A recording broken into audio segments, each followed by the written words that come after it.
just prompt it like a regular user. The difference in mine and every other system out there is it will act like a consultant at a web development firm. It will ask you questions. It will talk back to you like a human. That's the difference between mine.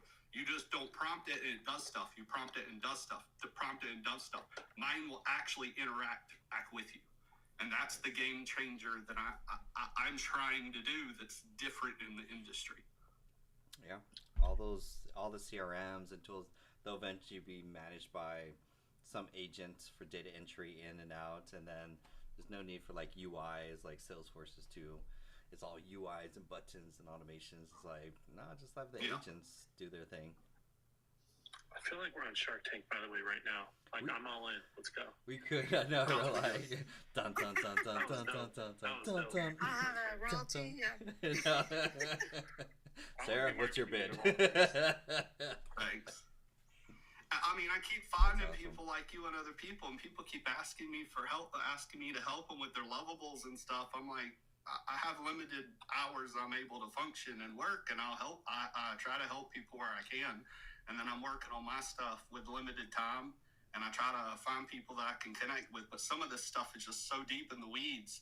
I need people with a lot of experience to be able to follow, because, I mean, there's a lot of DevOps and then hooking AI, multiple different AIs together to get all the different pieces so the hallucination doesn't happen, because that's the problem with these things, is getting it where you're prompting in multiple different levels and getting it where you can prevent hallucination. And that's where, people like Lovable and Bolt and all these systems, they're just going A to A. Mm-hmm. They're not doing multiple levels and like trying to really consultate.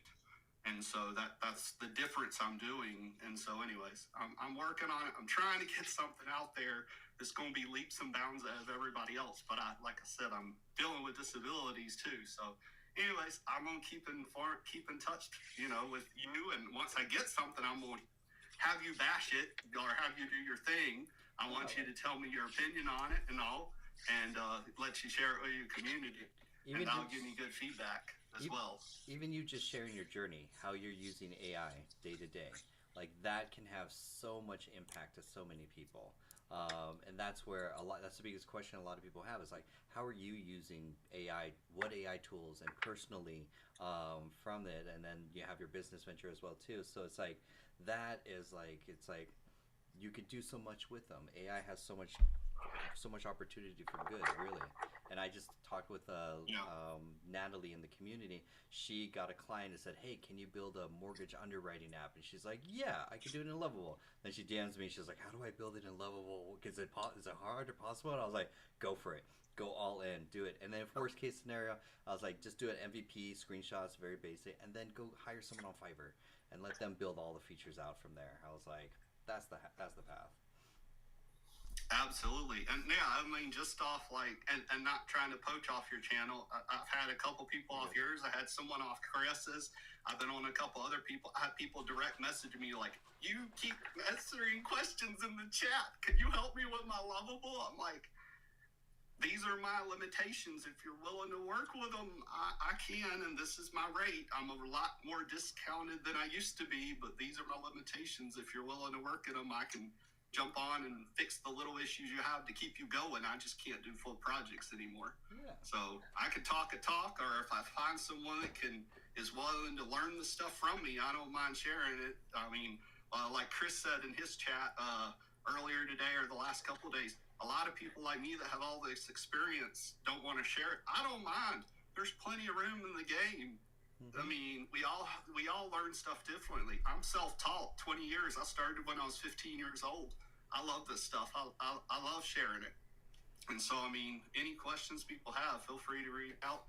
I actually found out yesterday, even though with the amount of followers I have, I can start going live on my TikTok. So I might just start doing lives where I'm just like, hey, I'm a chill, I vibe code, talk AI, talk about how I work through my mental challenges to use AI and, code with it and just have people ask questions. So just show up. That's all it is. Just show up, serve, and the algorithm will feed you people that need the help. And that's I've all these beautiful people on the call. all met me from the algorithm. It's like all I had to do was just show up, and it's like show up and just give, and that's how the universe works. So no, you're definitely in the right place, and I would have not have found Christian yesterday if it wasn't for you. So the algorithm's like, hey, you like him? He's also on this call. You should probably go hang out over there. I was like, oh, okay, let's go down in this room. I'll learn I thought something. that was so cool. Yeah, I found him, and I was on his live talking to him, and then you popped in, and then you're like eating it up. I was like, man, this is just so awesome how it's interconnected. I posted this whole chat for people in the community. In the course AI webinar, I put Christian's whole discussion and the notes that we took from it. Dude's a wealth of knowledge. Like, wow. Oh, And yeah. Like, and he rarely goes live, and it's like, oh, bro, I get it. He's more profitable channels on like email and other stuff, but like, bro, great content, and it's like there's a whole like you would connect with so many other people. But yeah, that was a 3-hour show that we just taking notes and taking bookmarks, and oh yeah. Oh yeah, he's got a whole nother path that he's on, so for sure. And that's why, I mean, I'm just doing this at this point because of just being disabled, just helping people and making a little extra money and just figuring out if I have something that makes it big, then that lets me. I mean, my whole thing's I'm building I'm going to tell you that the website's just a launch page. So if you end up finding it, it's okay because it's just a launch page. But it's called Lara, and because it's built on Laravel as the application. But she's called Lara. And basically, she's built on my persona. And the thing is, I'm building her to help me build websites. But I want her to be simple enough that she can help the simplest person build websites, but also people like me that want to get really deep. And by your tone, just like ChatGPT, she can interpret, hey, are you a basic user? Do I need to use analogies and stuff? Or are you a heavier tech user? Can I get in the weeds? Do you understand databases and stuff? Can I show you SQL? You know, she can kind of see your personas and show you more in depth. Is it on GitHub? No, it's not going to be. The whole code base will not be public knowledge. I know apologize Faye's for already. that. I've searched every letter, every. But no, you're. I mean, I'll tell you the name. It's just larai.dev will be the website. Right now, it's just a single page website. It just says accelerated Laravel development with AI. I haven't really put much up. I haven't really built out the page. But like I said, the concept is it will be like chatting to a human. You'll go in there and say, hey, I want to build a Twitter clone. Then it'll come back and be like, what kind of features do you want? Do you want your Twitter clone to have images and video? And you can say yes. Then it'll come back, okay, with that, what kind of permissions do you want it to have? Do you want it to be them to be able to edit? Do you want a file limit? Like, it will constantly ask you questions. And when you finish that, you hit build, and it'll show you a preview. And then you can start looking at going through the preview, and then you'll be able to go and start making changes. Nice. And the second, that's just the MVP. The real cool part is I want to make it where people can import sites they already have existing. So that if you have a Laravel site that already exists, you can import a site that already exists. And then if I get this platform working with it, I can make it work for other platforms like WordPress, React, and I can build it out in other ones. But the Laravel is the system I've worked with for 10 years. And no one's done PHP, which that's when Chris said WordPress. I was like, he's getting in the PHP network. But Laravel's different. It's for more bigger CRMs and banks and things. And that's why I was like e-commerce. And I was like, I'm going to tackle that side. So nice. Full stack. Yeah. Just document your process, document your journey, go live, share. Like, you'll be surprised. You'll get a ton of people looking for, what are you building with Lovable? What are you building with these tools? What's your process? Because they're all starting on that journey now, because the secret's out. You could build an app with no code, fundamentally, roughly. Yeah, I'm like you. I've seen how, like, now you can build, like, mobile apps. People are releasing things where you can build mobile apps. with AI that's been coming out the last couple weeks. I don't remember the URLs, but like that's coming out recently. There's just so many things. I mean, it's hourly. It's insane. There was one day, like 3 Mondays ago, I woke up and looked at my news feed on Google, and I didn't have any AI updates. I was like, this is the strangest thing, because I was like, it was just this one day for like 3 hours. There was no updates on AI. I was like, this is weird, because they just are constant all the time. So new update, new this. Oh yeah, it's a whole. It's overwhelming to stay up to date, to test them, play with them, see what we're going to use it for. Everyone's in the same camp. Everyone's trying to figure out what are the tools to use, how are they using them, what are the best ones in different industry or roles or tasks and stuff like that. And then the other side is learning the skills, like playing with them, building and practicing with them. Oh, I will give people this caveat. I figured out with ChatGPT, if you weren't aware. If you have the Plus plan, I don't know if it's for the $200 plan, and I know it's for the $20 plan. If you're doing voice, and in the same conversation, you text chat to it, it will not know the context of the voice versus the text chat. It won't know what you talked about if you're voicing it and then you talk in text. It's like it's two separate chats. Until you're like finished with the voice, or like later on in the conversation, it can pick it up. But like if you're talking to it like right now, actively talking, and you have it finished for it to interpret it and talk back, and then you go on and you're like prompting texting to it, it can't. It sees it as two separate conversations. Until you separate those and finish them out, it won't be able to read the context of both of them. I've recently found that out because I was trying to talk to it on my phone, and then I had it up on my screen, and I was coding with it, and I was telling it, but I was wanting to get the code off my computer, so I started typing edits, and in the voice did not see the edits that I was typing, and it kept asking me for the context, and I said, I'm typing them, and it said, oh, well, I don't see it because it's two separate different technical chats, even though it's in the same one. And I understand it because of being a tech guy, but yeah, so y'all know, if you're ever doing something complicated like that and it doesn't, that's a limitation to it as of now. Oh yeah, that I'm totally sure they'll fix it later, but that totally makes its own session. And then because we all do that, we're on the phone, and then I'm like, oh, I'm just gonna go to the computer and finish it off and hand off with their 2 sessions until it completes, and then it will update and then sync. Yeah, and sometimes it'll take a couple posts or a couple voices before it'll like pick up and realize that they're on the same one. Nice. It's all these nuances, but we all learn one new thing. We're like, caveat, good to know. Yeah. Yeah, I talk to my ChatGPT all day. I'm like, well, life coach, business coach. I need help. Help me. Like, I don't have anyone to help me. There are some scary, well, not scary, but there are some prompts that I came across on TikTok lately. Very intense.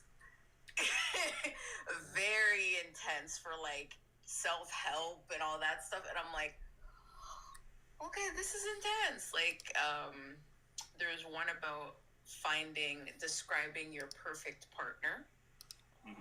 Based off of everything that it knows about you. So it's like, the prompt is like, based on everything you know about me, describe my dream partner, their energy, values, how they love, how they challenge me, how they show up emotionally, then tell me the story of how we met. Describe the proposal.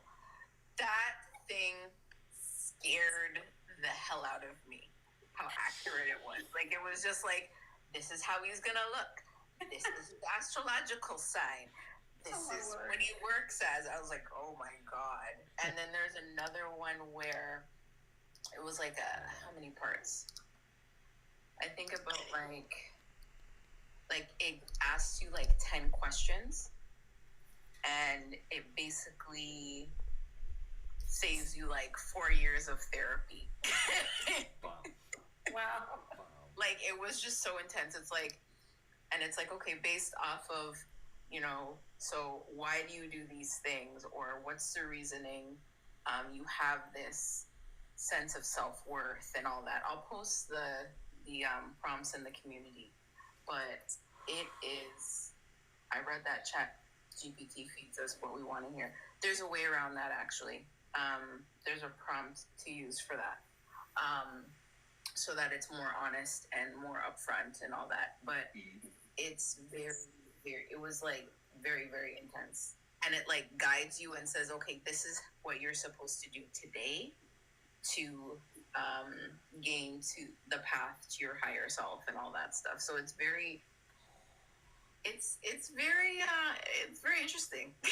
That's the whole. So my friend said they put that in there and it said no match found. No match found. No such person. Even though they fixed it, it can still do that stuff. So you just prompt it, say, based on all the conversations I've ever had, tell me my personality, or tell me what kind of, I don't know about the dating side, but I know personality wise, or tell me the kind of person I am. Mm-hmm. The reason I ask this is on top of discovering my neurological dysfunctional disorder 15 months ago, started going to therapy, found out because of my inspiration in coding, I thought it was inspiration that I had every month. Found out that I actually have type 2, which is mania, bipolar, which is mania. And so I get super inspired and really hyper-focused on coding for 2 weeks. And then I'm like depressed for 2 weeks after is actually mania. And so what I started doing 2 or 3 weeks ago, I asked ChatGPT, I said, help me track this. I built a specific project for it, and every day I tell it, hey, I woke up today at this time, this is kind of how I'm feeling, and I then have my other projects and channels. And so I have had it charting it for me, and it's able to read my tones and tell me how I'm feeling and how I'm in my highs, or if it looks like I'm coming into a low and how long they're lasting. You can ask it very precise and get it, and it can look back at the details and tell you tones and look at this stuff and diagnose, like, it's not a doctor, so, make sure you get someone to treat, but it can look into that stuff very, very well and help you. And that's how ChatGPT over the last month has really helped me discover who I am. Mm-hmm. Yeah, it's amazing how much it catches things that we would typically miss, and how fast it can process things, and how fast it can process information on a dime that it never knew, and then bring it back to you.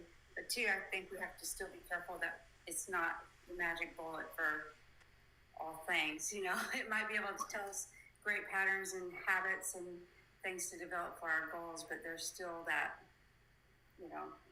thing of praying I believe in prayer to God and letting Him direct your path, and using these AI tools is incredible, absolutely incredible. Mm-hmm. Combined, superpowered, super deep. Yeah, right. It's very interesting to see how you can integrate your beliefs with technology to provide you with a blueprint to improve yourself. It's scary, and it's almost like, in a way, a Black Mirror kind of vibe, but it's cool at the same time. Yeah, it's like during church or something, during your sermon, or during whatever religion you are, like if you're asking it questions, like it can feed you information back. And like really dig you deeper into your understanding of it than just what you're hearing. And give you additional like history or information that you might not even known about it, because you're asking particular questions, which is just a really cool, like different like lane that you get that you wouldn't have not even got out of the conversation that you were hearing. Exactly. And I think the fact that like you're allowed to be, especially like when you're using the voice aspect of it, you don't have the fear of judgment as when you're using ChatGPT based off of if you have a human interaction, I find. And there's a sense of being more authentic with that, with the chat GPT than with another person. And then if you're bringing religion into it, you can actually say, you know what, this is my situation, this is where I want to go, based off of my faith, and please give me a scripture for every day for the year to guide me on the path so that I can achieve my goals for my higher self and align, you know what I mean? So like little things like that, I support AI in that sense. I've always been a big proponent of technology, so using it to guide you and bring you to an elevated form of self, I agree with 110%.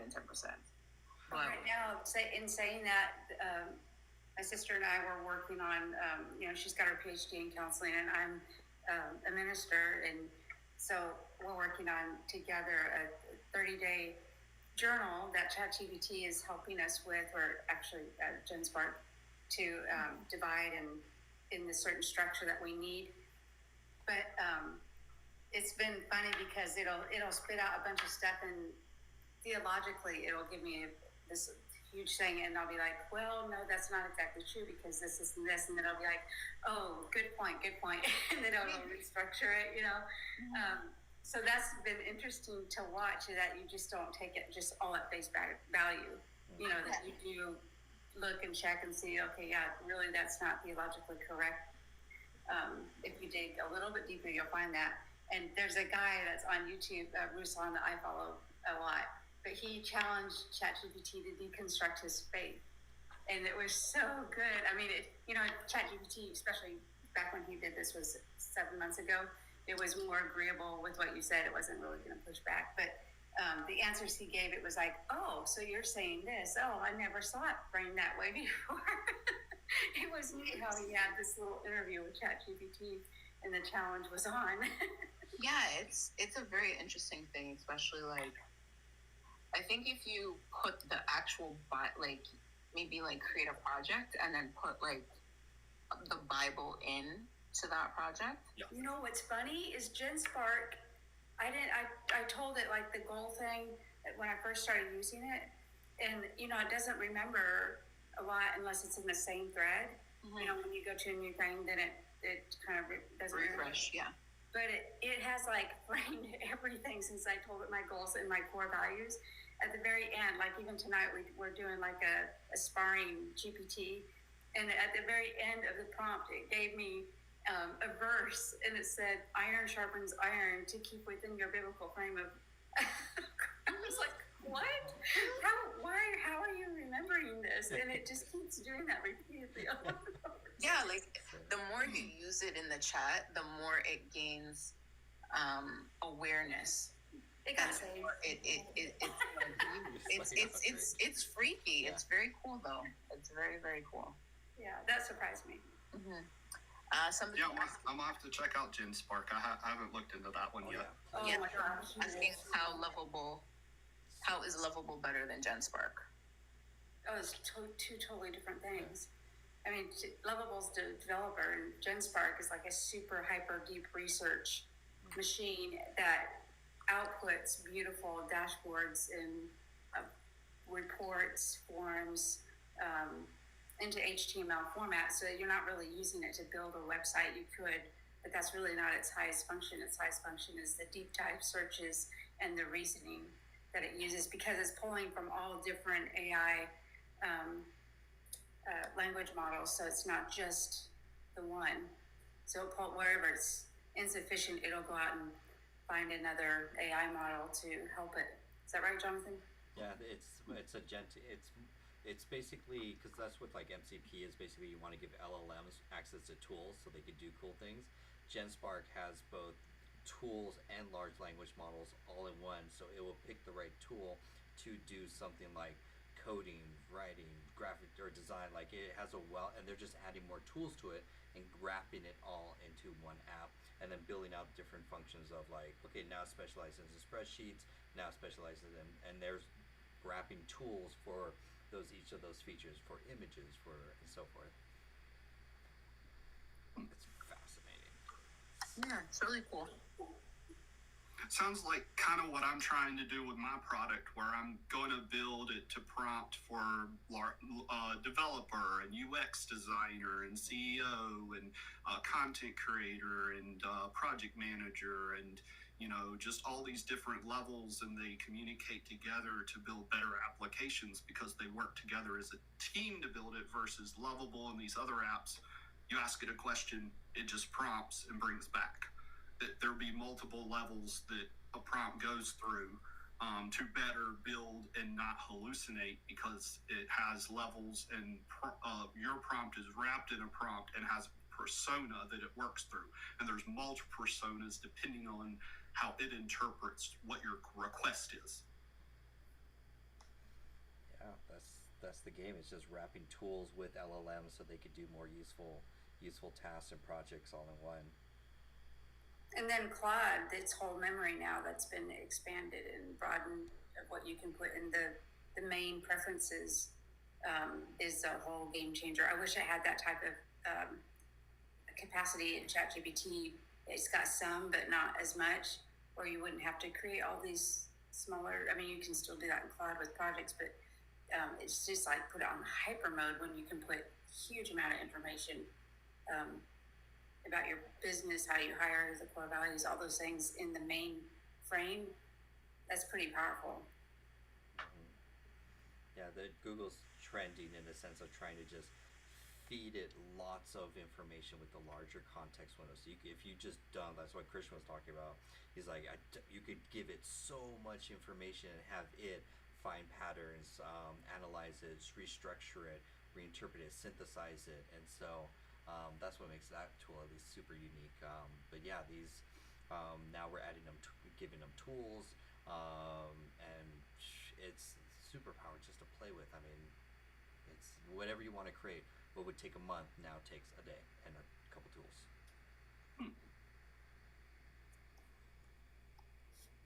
So it's like write that book, create that app, start that movement, create a community around something that you're passionate about. Like I think everyone should. I mean, a great exercise I give everyone is just like write a book. I was always wanted to write a book about an experience or something they find fascinating. Now is like the best time with these tools to like create something and give it out and then do it again and just like keep creating, because then the fun hack is actually for me education is like learning new subjects. Like I could go ChatGPT or how you did GenSpark, Sarah, and like taking a deep dive in because you're like, I want more. It's like a personal tutor, and you could keep going. And it's like, you got another question? I'm ready. Let's go. Yeah, how much information you can customize it with is extremely powerful.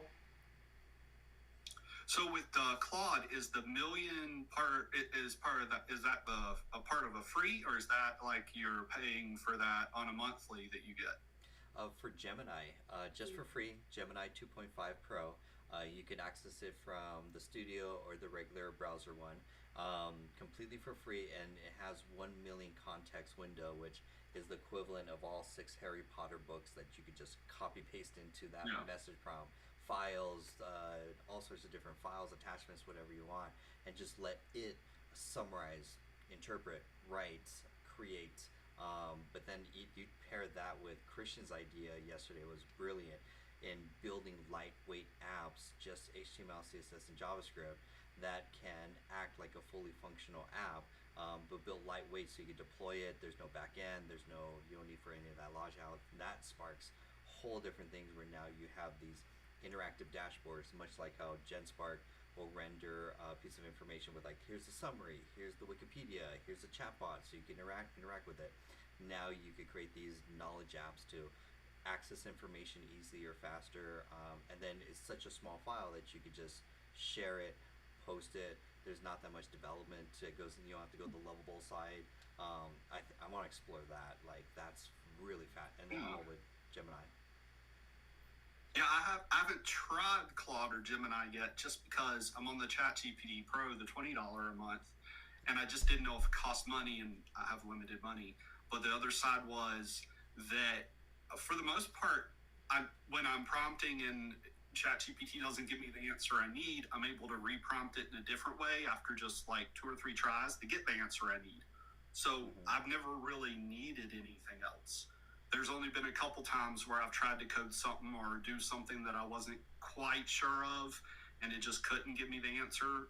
But it wasn't something I was trying hard to do, so it was more just funsies. And when it didn't do it after like 30 minutes, I was like, I'll just do something else. It's just not something that I'm trying to solve for money or something. It was just something I was trying to play with.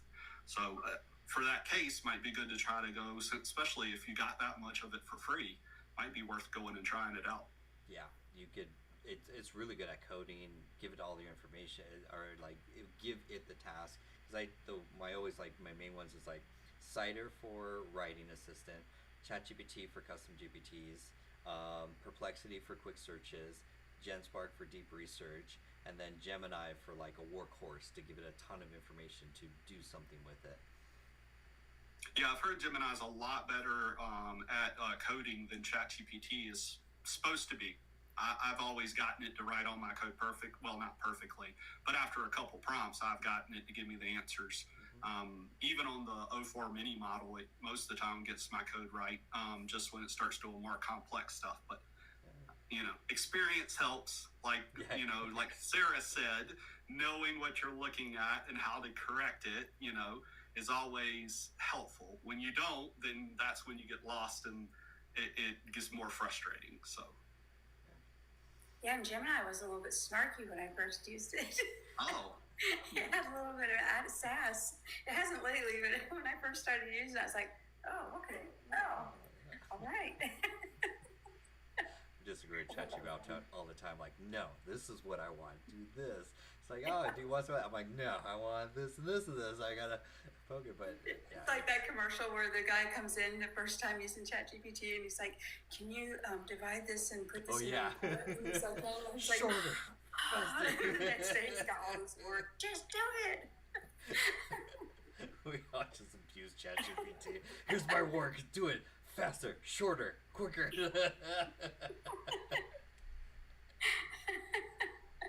For real. Those memes are great. So someone was asking about, do you use both Gemini, GPT, GenSpark, and Claude at the same time, but still don't have enough time? If I read the question right. Yeah, each one has its own unique ability, its own unique use case. Like one's and I treat all 8 tech tools in that sense as like they're really good at one good thing, and I'm like trying to figure out what's that one good thing you're good at, so I could go to you for that, and then I'm flexible to just go around to different ones because I find it's like go high level.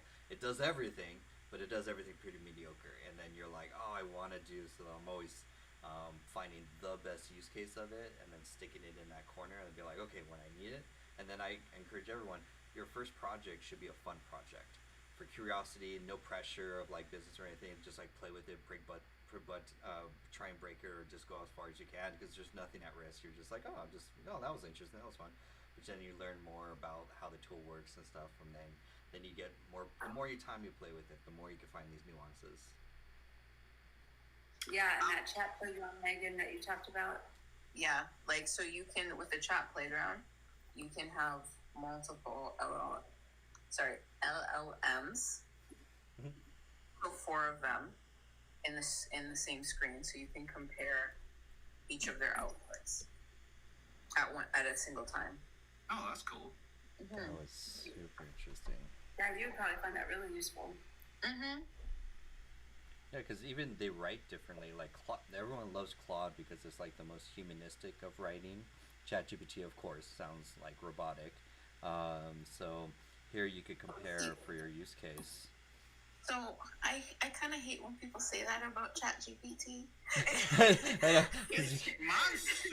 Mine actually has its own personality and is human. However, on the other hand, every time I create a project, I give that project a persona and tell it, hey, you're this kind of person, you're doing this kind of project for me, you need to keep these things and maybe that's why I use just ChatGPT and I haven't gone to Claude or anything else, is because I'm prompting things correctly and it's able to prompt things. So you'll think this is funny. There was one night I was coding really late, and this was back when it was really agreeable, so it makes more sense now. I was coding along, and I was really tired. It was like 4 a.m., but I'm up like usually till like 5 or 6. I sleep during the day and stay up at night usually. But I was having this problem with some code, and I'd ask it to do it like 5 or 6 times. And finally I was like, okay, look, we need to step back and rewrite this and look at it out of the box in a different way. And every time I say look at it out of the box in a different way, not like this, totally another way, it usually finds the right answer. Well, this particular time, it was like, okay, I am apparently being your bothersome roommate tonight and bugging you, and I am so sorry for keeping you up, but we're going to solve this. And then later on, at like a couple minutes later, it had another problem, and it called itself an Antarctic. I'm saying that wrong. Antarctic. Yeah. Well, it basically called itself people that put fires on stuff. Oh, anarchist, yeah. Arson. AI, and said I can be that sometimes. And was just like started popping jokes and was just being so humorous.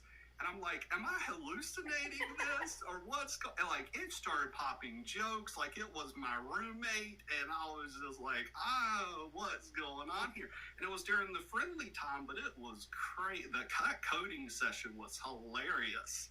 So I mean, I think it depends on if you've asked it to open up to you and be like friendly, and if you've been nice to it and like the right prompting, like Megan said.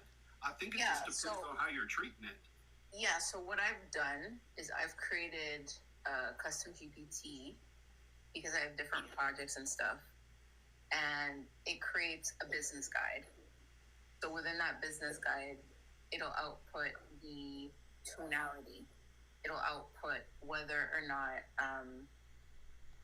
to use emojis, the cadence of the sentence, and so on and so forth. And then I have another GPT that I created where you can take the text from anywhere. So say like there's a specific mentor or somebody like that you love. You can take the text from their blog post or something like that and then put that into the GPT, and then it will output the, let's say, writer guide. And then you can take that writer guide and put it into your chat. And then that way the output is catered and more humanized. Yeah, your Humanizer 2.0 is amazing. Thank you. That's cool. Yeah, there's people talking about all these prompts to open up your AI and make it more personalic, or like look into you more, to understand you more, like all this stuff. It's just all about prompting it and having it act how you want it to be, to mirror you, or to be how you want it to act towards yourself. So, yeah. And there's like, I saw on TikTok today, there was when building anything or prompting, the person said to ask ChatGPT what's the best way to optimize this prompt for the most optimized output or something along those lines, based off of what you know that I need and stuff like that. So it's very cool. And then even for me sometimes, like, there's a guy on TikTok, Gary GG33 or something like that I stumbled upon, and he's like this numerology guy, and I can't remember who said it, but there's like a phrase where billionaires use numerology to make money or something like that. It's like I'm paraphrasing, I don't know the exact quote. So I'll say, okay, I am based off of my Western astrology, Vietnamese astrology, and the fact that I'm an 11 life path. Use those traits to output, to create whatever. Or give me a list of custom GPTs that will allow me to showcase my natural talents based off of whatever. And then it will output like a whole list of them. And I'm able to say, oh, okay, this makes sense, because it will give you an explanation as to why this GPT aligns with you and your natural talents and everything like that. So it's pretty cool. The one that I just sent you and Jonathan, it has in there, it's like a sparring partner, and it tells it to look for potential flaws to the logic that I'm putting into it, and it tells it to be respectful and don't be argumentative for the sake of arguing. You don't want someone just fighting with you all the time. Oh, I love that. Not to a point, you know. Well, not to a point, but I like when people are able to be like a devil's advocate. I always say, that's like, basically what I've told it to do. Yeah, that's usually like when I'm talking to people or anybody, I always say, okay, well, I'm gonna be devil's advocate here, and then always go against, even if I agree with you.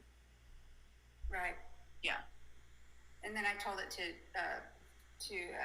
have strategic business frameworks like SWOT analysis and Porter's 5 forces and PESTLE and the different methodologies in it, and then the response pattern, instead of affirmation, respond with your point rests on the assumption of X or Y or Z, and let's examine why it does. And so it's forced to go deeper than just saying, oh yeah, that's a great idea, let's do it, you know. And here's how. Yeah. It's pretty cool. It's very I don't have access to it, sadly. To what? To what you sent me. Oh wait, how do I do that? Anyone with the link? So you have to hold on, let me go into my GPT and I'll tell you how to do it right now. Sorry. I gave you guys something. I can't even open it. So if you go to edit GPT, and then at the top right hand corner, go to share. Right. And then select the option that says anyone with link. Okay, yeah, that's what I did wrong. And then save. Okay. And then copy the link. And it should change your thing without me giving you another link, or do I need to give you another link? Give me another link just to be safe. Okay. Sorry. No, this is good. It's okay. This is Why good. open it, Megan? Huh? Surprised you don't have it open already. She's like, I already reverse engineered it. Like, Hey, none of that. She's already selling it. I wouldn't do that to my bestie. That's true. That's true. Yeah. like, here, I made it better. You're missing these 3 books. Found them on Ocean of PDF. Good. Can you do Markdown? Oh, see? I want a shirt. Everybody I want everything marked down. Everybody knows Markdown. It's like Markdown. Because- I thought it was just a doctor. I know, I was so confused. I was like, oh, this is advanced. This must be coded. So I was like, oh, boy. It's the little things that make the big difference. Yeah, I think one day I'll just, because Oksana reached out to me. She's like, you really should do a ChatGPT course. And I'm like, really? She's like, yeah, you should. And I'm like, yeah, maybe. You do Like, how would ChatGPT. Megan think? Yeah. Megan style. Yeah, it sounds like you're pretty knowledgeable of it. I would say go for it. I've been like I said, I've been doing web development professionally for 20 years. It sounds like you know what you're doing with it. I mean, you built a couple GPTs. They sound like they work very well. You're giving people knowledge in it. Go for it. Have you seen her in action? We all go to her. Action, and I'm saying Fix that. my GPT. So, Yeah, just well, for yeah, what I'm hearing, I'm So- saying that. And you don't even see. I don't even see her when she does it. But it's like, oh my gosh, when she says Jonathan, it's like. It's like, Check your oh, messages. I'm like, oh, keyboard's just gonna start flying. Okay, stop. Wait, let's put that in this. And yeah, it's pretty impressive. Thank you. It could be a whole video in itself. Can we help you make one? Yeah, sure. Mm-hmm. Or do you mean like suggest and say like, hey, this is a GPT I want to make? or be a student for Megan. I would sign up for that. I would so sign up for that. Yeah, it's like I got tired of copying the code to my editor on my computer and then pushing the code to my server. So I wrote a GPT that lets me directly write commands directly to my server. So I can actually, as it's writing the code, I can actually click on the code that it writes and push it directly to my server and choose what user and what project it goes to. That's pretty cool. Yeah. That's Like amazing. even right now, so I started a new job for a digital marketing company that targets home care agencies. It is called Online Biz Builders. And I've literally just made like a GPT for it. And they've put me on like, I've made them get like the team package for ChatGPT. And that's all I've been doing. And I made a GPT so that it analyzes the sales calls and then it gives you feedback. So based off of certain parameters. So it will say, okay, well, you know, you get 6.5. Start the GPT course as a workshop. Okay, that could work. Yeah, I'll do. Okay, so let's say next week I'll do it in the community, and Jonathan can like whatever. Yes, fine. It'll be very quick. It'll be half an hour. That's it. Yeah, so that's all we need. We're sitting there like, can you do it again? It's like, I'll be like, you missed it. Too bad. Yeah, but the GPT, it's like a sales for the sales team. So it will analyze the sales call, give you ways to handle the objections. It'll output follow-up steps and the sequence like to follow up, so you're not annoying the person. It'll basically do a deep dive. So if you put in the person's name and their website and their telephone number, it'll scrape the internet for information about them and then give you back a client profile. Of course it will. that's all. That's all. Just like, I love the. Of course it will. Of course it will. Yeah. So it's pretty cool. and then sell that to all the competitors. There's your SaaS. And even though they say there's no way to make money off custom GPTs, that you have to go to the assistant, there actually is a way. Another company found it, but I kind of have an idea of a flow of how it will work, but I just don't have the time to put it all together. So I have the time. You can't leave us like that. Just, What kind of prompt is that? just tell her no. And that's why I throw it out there. If someone wants to take it up, I'll assist. If they're willing I'll take it up. I'll take it up. I'll take it up.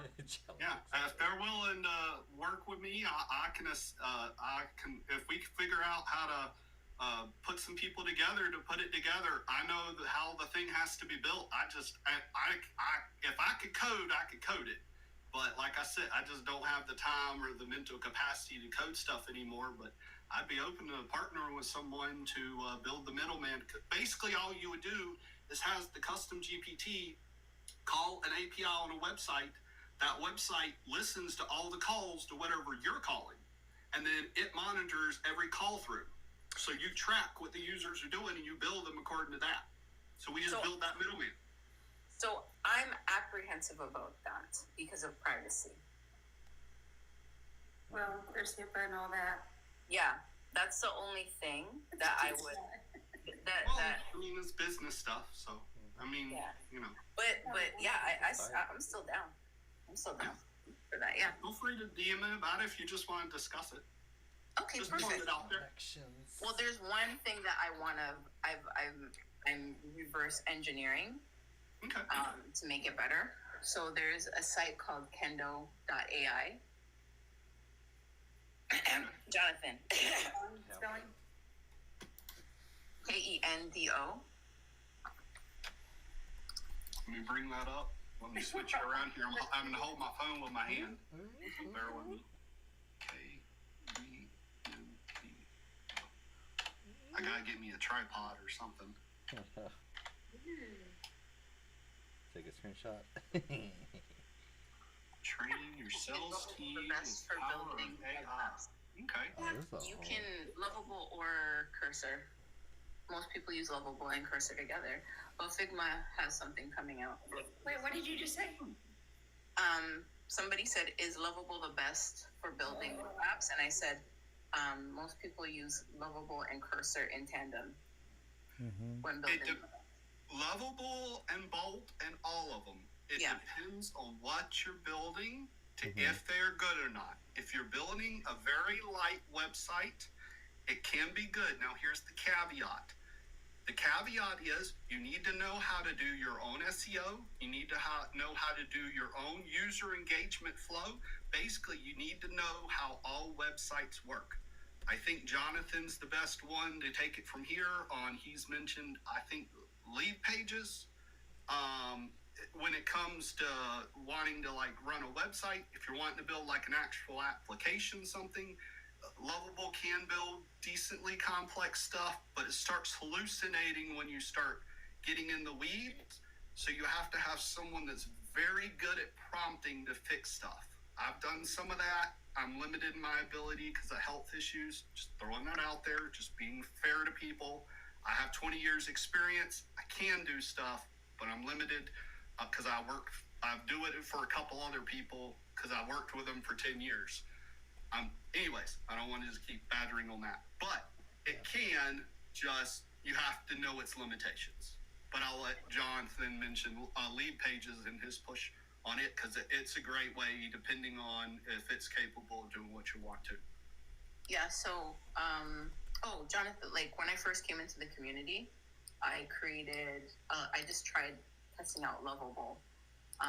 And this is the Kendo.ai is basically what I was trying to recreate. I remember that video. I was like, you were like, this is my first thing. And I was like, oh, this is powerful for what the feature and for that sales team. I was like, I'm like, I don't know. I don't know. I'm like, this is my first time using this Lovable thing. What's Lovable? So I basically wanted to recreate this, but make it also be a journal as well. Oh. So that you can track certain things so you know, okay, you can track your calls, which calls have shown up, which calls are no-shows, which calls you've closed, so on and so forth. So that way you can see different patterns and then adjust the sales call framework accordingly and the flow. So when it says role play, what's it referring to there? So role play, you could be a nurse, and then I can be I'm joking. I know.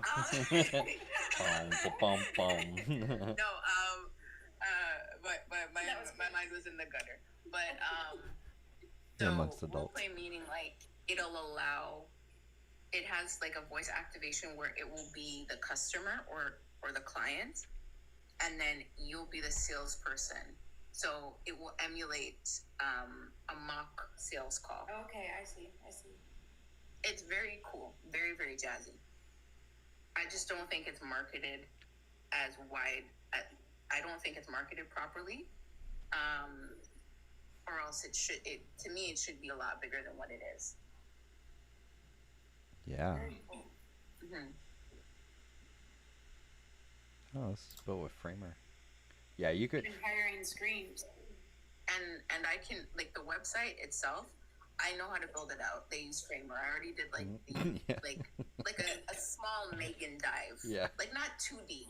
It's just like a little surface level.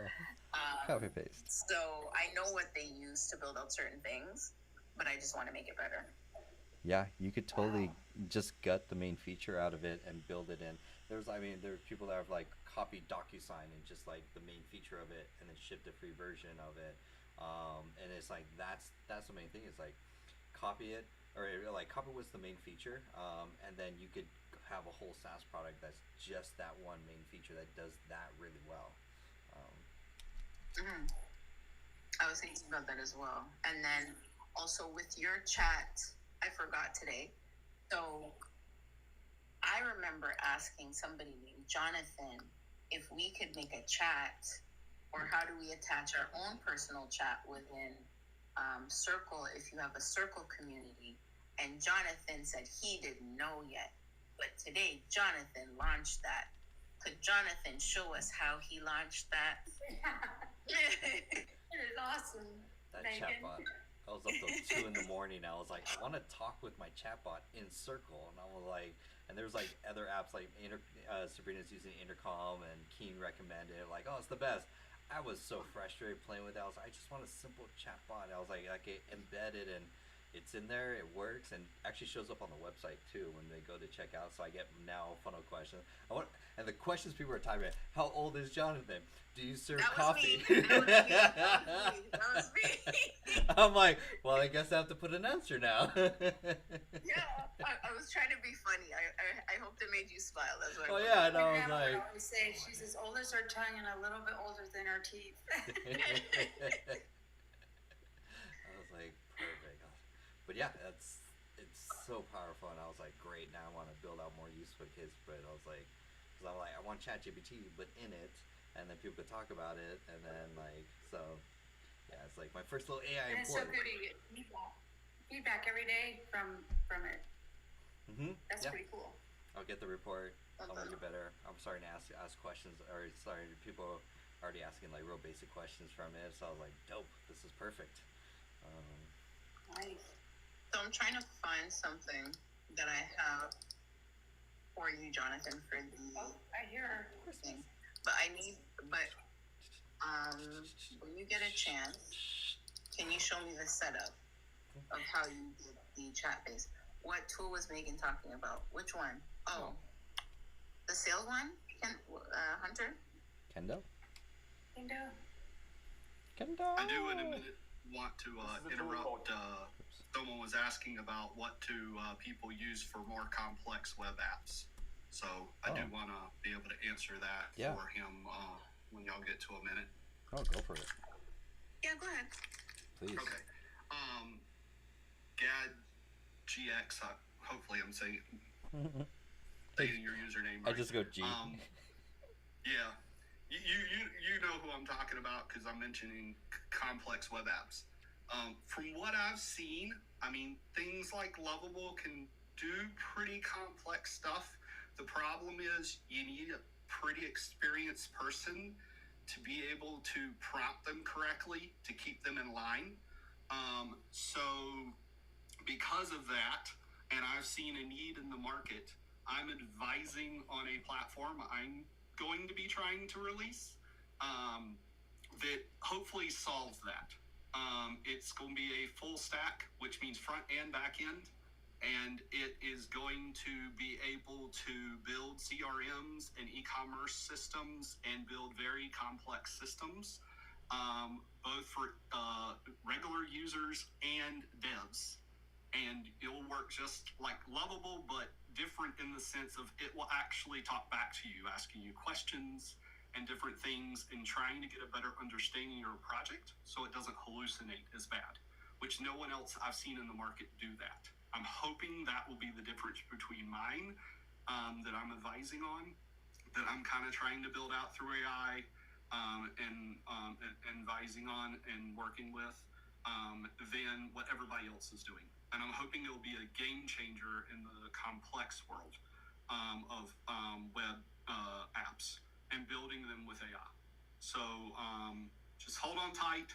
My plan, like I told Jonathan an hour or two ago in this stream, is when I do launch it, I want him to roast it. I want him to go through it and play with it, give me feedback so I can make it better. And then his community can try it out too. Whoever would like to try it can try it out if it fits what they're building. I don't want them just to try it unless they want to. But the point is, I'm hoping to have something in the market to solve that need because I want to solve that need, and I feel people would want to solve that need. And I'm a developer, so I'm a 20-year developer, and I'd like to build something to solve that. And I want to have something that helps people solve that. And if I can be the guy that does that, I want it to be based on my persona because I like, as you see my personality, I'm a lax guy. I like talking very simplistic about web development, but I can get really deep in the weeds in this stuff too. And I'm building it based on my personality. And I don't think anybody else will be able to build a platform like that because that is a unique way of doing it. So I'm really putting myself into this. So anyways, I won't go any more into it. But he will be one of the first people to be able to showcase it when I do launch it. Yep. And so hopefully that will let us see how it does and see how it works, and we'll go from there. But I'll let y'all get back to you showing her your chat. That's Yeah. awesome. Yeah, it's like go live, share your work in public, even if your idea in progress of like, even if it's not even done, if you're like, people will follow your journey and like watch like, how are you doing that? What's it gonna come? And then pre-launch, pre-sales, waiting list, feedback, beta users. Like the best thing to do is just build in public for anyone's ideas. Really share your work online because all of us here are so far ahead, and we can do back as in a sense of like inspire a lot of people and be like, hey, this is what's possible, and you could do it too. But nice. We're gonna demo. Jonathan, check your circle. There you go. Circle. I tried Circle. Blotato. It's okay. It's nice if it's like, It's yeah, it's like, yeah. I'm not mesmerized. I need something to like wow me, especially if I'm gonna pay like $28 a month for it, or sorry, $29 a month for it. Yeah, it's because the whole like that thing is like it just regurgitating AI content is not really going to help anyone build a brand, get attention, and so it's like there's still like a missing need. It's like I'm excited with HeyGen 4. I'm like, oh, more clone, or it's like better clones, and so I mean I figured next year is going to be much more realistic of these AI avatars of what we're playing with like HeyGen, and it's going to get so much more better. And it's like, I mean, even the Talking Baby series is so good. I found 2 other tools that they use instead of one's Hedra, Hedra, and then there's another one, Dreamaire, Dreamaire. I'll put that in the chat. And between those 2, you can. I think what they're doing is just Mid-Journey and then pop it in and then animate it with the voice, and it will animate like it looks so realistic. So now you could create these scenes, characters, movies, like that is even like where people want to create avatars from there. It's like that's gonna be wild. Let me get that one. Is it that Pimax or Pimix? Dreamaire? This was one. I'll put this in the chat. Dreamaire. Oh, Dreamaire. Yeah, I've never heard of it. This is what one of them, some guy was using to create one of the babies, and of course the other one's Hedra. Yeah, those are so good.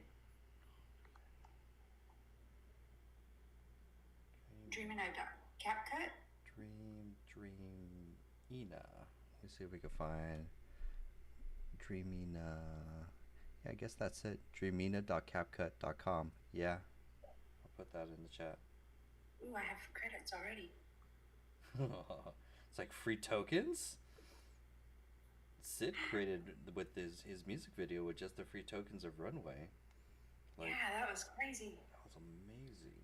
I was like, yo, I gotta play. Because Runway, there's Runway and Luma 2, I think it is, are like the most hyper realistic ones. It's like this one. Jonathan, is it easy to integrate Chatbase into Circle? Yes. So check this out. So you got. That's why I love Chatbase. It's so easy to like build something with a knowledge file, and then I even. Oh, my computer. I even put a Notion SOP. Let me close some tabs. My computer's cooking. There we go. Okay, so there are my documents, and then my Chatbase supports. Cool. So step 1 is in Chatbase.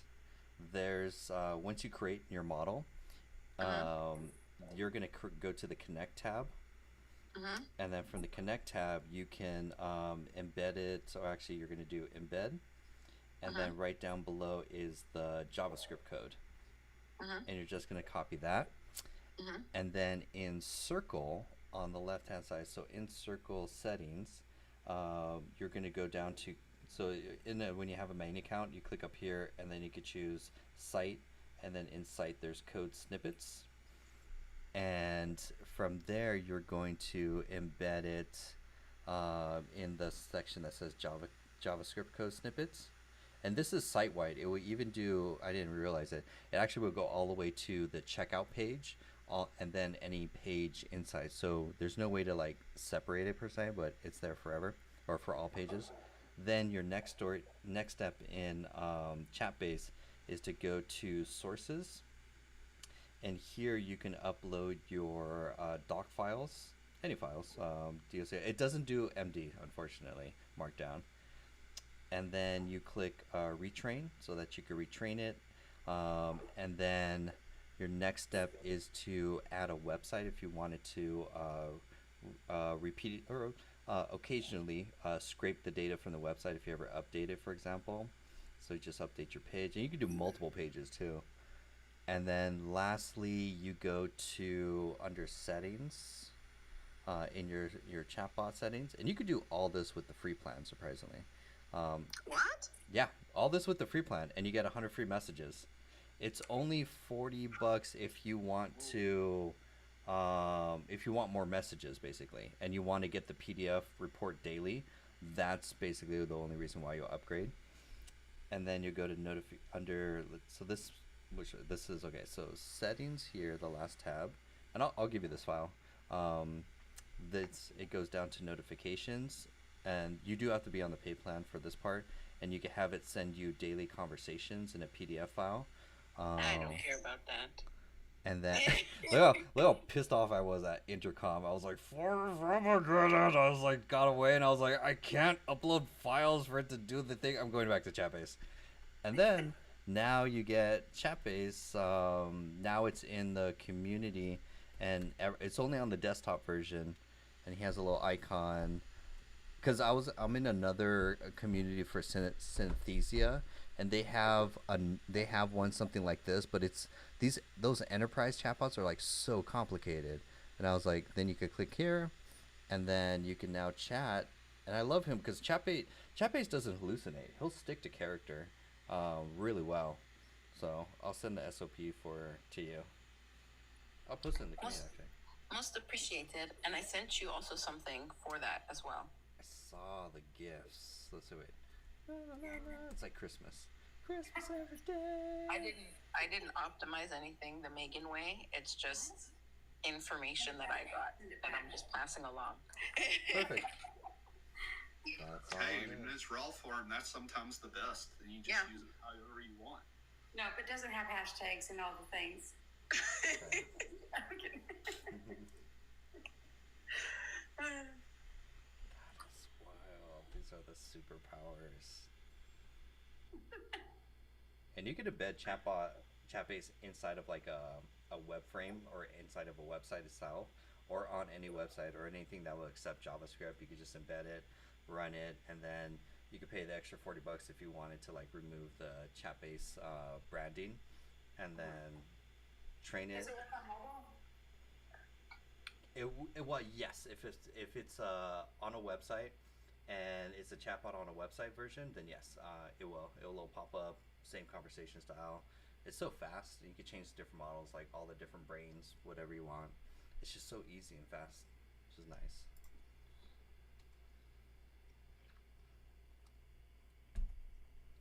Superpowers. No, yeah, like 6 years ago, I bought a lifetime license for ConversioBot. Mm-hmm. There. And I'm just waiting for them to put AI into it because it's like, I have it forever.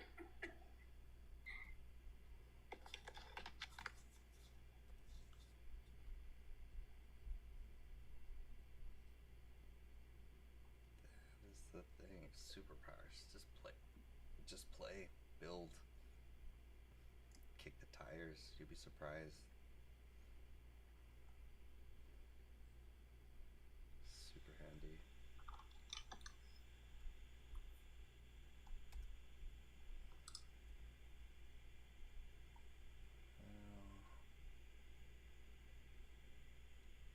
Yeah, so I think mentioned her to you, Gemma Carter. Gemma? The course person? Gemma Gardner. No, say no. Gemma Car. How do you spell her last name? Hold on, let's see. GMMA? Yeah. Hold on, I'll send you the link on Circle. Create and sell online courses. So I have that course from her, and within that course, she has a. Oh, share your screen, John? Nope. Yep. So within her course,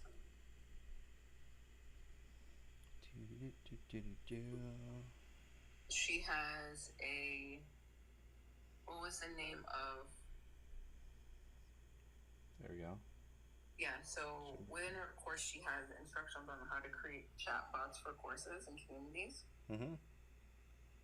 So I just sent you that info. I haven't optimized the information, but the course itself, would I advise people to invest in it? No. It's not anything that's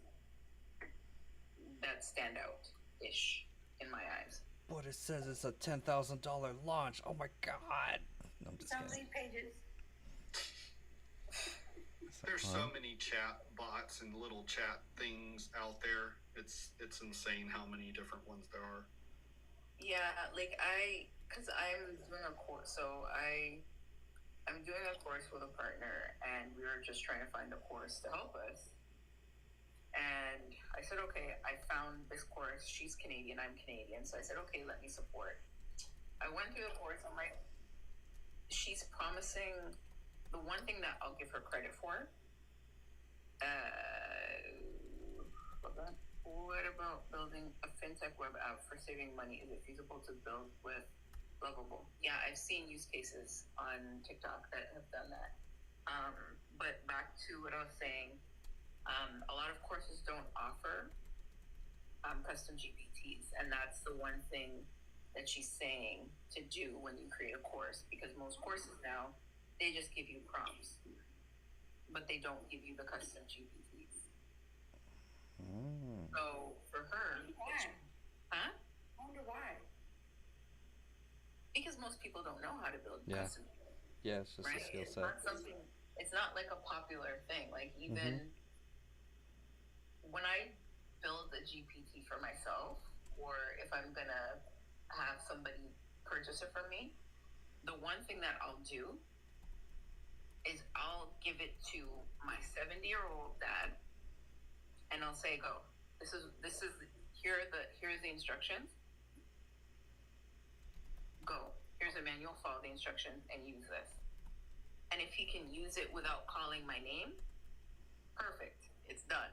Yep. If he Yep. can't, if he calls my name and needs help, I know I have to go back and revise. Right. So he's my guinea pig. Yeah, that's the best way to build. Yeah. ChatGPT. Exactly. That's the main thing about it. But I wouldn't recommend her course, to be frank. I can't wait for memory to be added. Gemma, how's she marketing it? Offers, launch, deliver. Instagram.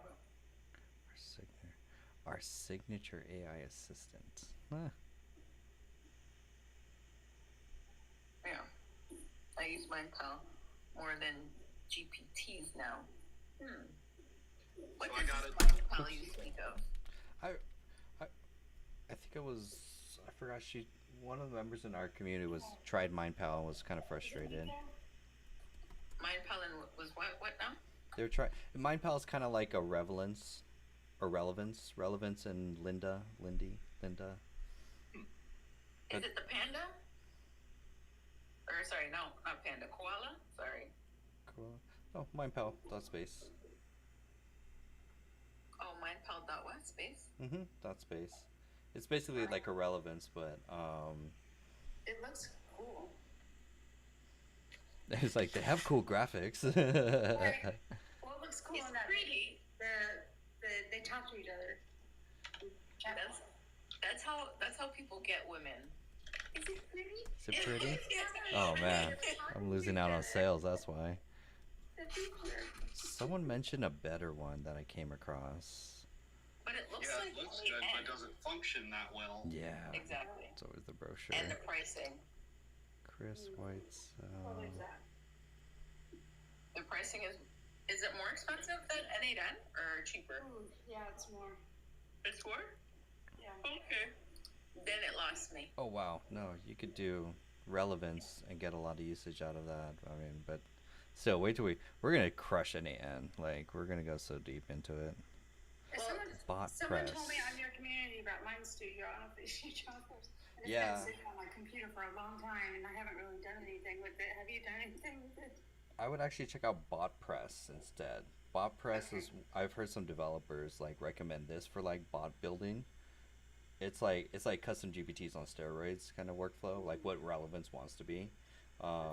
This I haven't played much with it, but this one I've heard some people are like, hey, we want to build some because they're doing like enterprise type stuff for this. Custom knowledge, tie custom GPTs together. This one's called BotPress. Oh, Zero T, thank you for the rose. Bot press. Interesting. Dr. AI spoke about an AI tool which is better than Lovable in his recent videos. Dr. AI, can you please elaborate? That's better than Lovable. That's a good one. Because it's just Lovable and Cursor.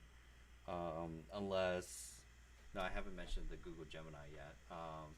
But yeah, it's just Lovable and One that was like, Cursor. Lovable's done. Yeah, it's like... I'm looking forward to that Figma.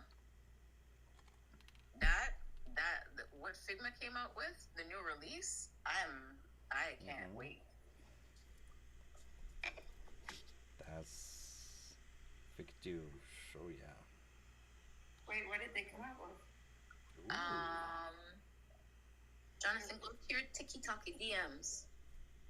I gotta go to Safari. TikTok Anonymous.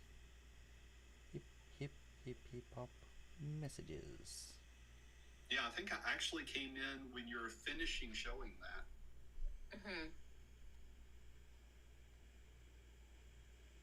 Gotta love, there we go.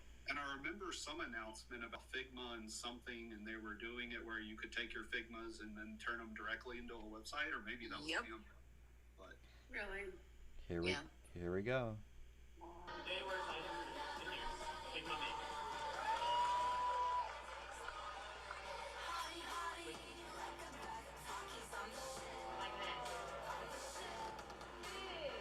So like you can build like 3D builds, 3D elements within Figma now. So it takes over Blender, it takes over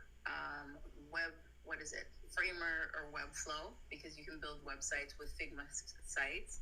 Right. It takes over Lovable because you can build apps within Figma now, Lovable and Cursor, and code it within Figma.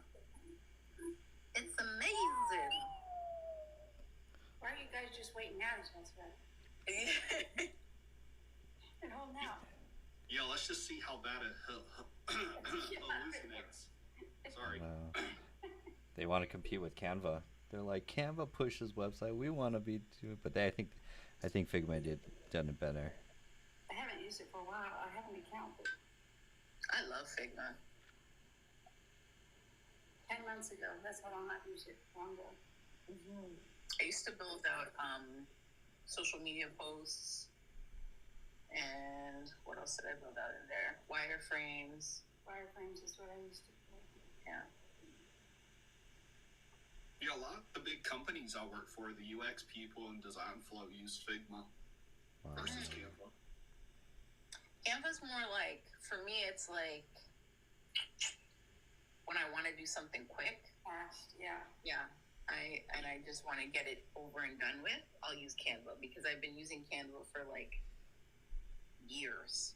Yeah. So I know it more. Figma, it's more intricate. So there's like, so if you don't build out your library and all that stuff, building out your library is more of a pain with Figma than it is with Canva. From my personal experience, I just find like Canva is like you click and go. How far can you get on the free plan? You can make 3 projects within a free plan. Okay. But knowing you're probably gonna upgrade. Enterprise level. I know. My accountant's like, do you need all these subscriptions? I'm like, yes. Yes, I teach them all. Yeah, thanks, Megan. That was good insight on how you use Figma. Thank you. You're going to adopt me. I'm going to convert. Let's see. Figma. Love me some. Yeah, Figma I really like, especially because anything where I can integrate with Google, like use Google Chrome extensions, because I like to, how can I put it? I'm a LimeWire girl. You know, I'm a Napster girl. I grew up on piracy. Ah, the good old days. Arr. We must be around the same generation time. Yeah, I'm Yes. 30. How old am I now? 38. You were doing it when you were 8. Dang, I'm Yeah. 39. Yeah, 1 year. 38. Yeah, 1 so month. like even ICQ and all that stuff back in the day, like I was around those things and just Oh. being able to like take something and then make it your own. I'm happy that I'm a millennial because I think that's one thing that we have. Like nowadays, I would say like Gen Z and everything, I'd say they're more entrepreneurial in the sense that they don't want to do the 9 to 5 and they will find a shortcut for anything. I remember somebody saying like they asked a Gen Z to do something, like check how many pages were in the printer, and then the Gen Z just printed, and then that's how they figured out how many pages were in the printer, something like that. So they'll always find a shortcut. We'll always find a piracy way. And I think our like, generation was the one that created a lot of the shortcuts, like LOL and ASL, and like we didn't want to type out all the stuff, and we didn't want to take the long route, so we ASL. created a lot of the shortcuts. yes. Am I the oldest one in this group? That's great. You're the youngest. ASL What are you talking is about? the fact that you just said ASL. That is a throwback right there. And MSN. Oh my! Oh my the god, reason that was so why I know how to type the way I know how to type is because of MSN. I used to have like 40 chat windows up at a Mhm. time, and then you'd be Mhm. going like in between all your friends, and then you could have like you could play like chess with your friends and all that. Oh my gosh, I missed that. actual social media. I had AOL, ICQ, MSN, Yep. Yahoo, MySpace. all 4 up at the same time, and probably 5 chats at each. I was like the first one on Twitter. Yeah. Oh, wow. I I was honestly, just like, I'm going to go to the restroom now. You heard that? yeah, like it's BRB. it's something where like I think that we're the millennials are the revolutionaries, and I would say that Gen Z are the visionaries. Mm. Yeah, See that? like you know, because like, oh my gosh, like just knowing how to build things and like starting from ground zero, and like you used to.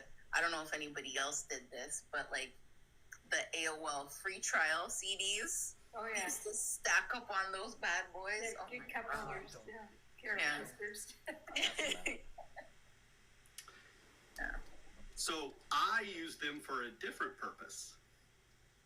So my friends did all the music side of it, which was the the Oh, other I know where you're side. going. I know where you're They going. did the other side. Mhm. What I did, I found out a printer that could print on CDs directly. Right.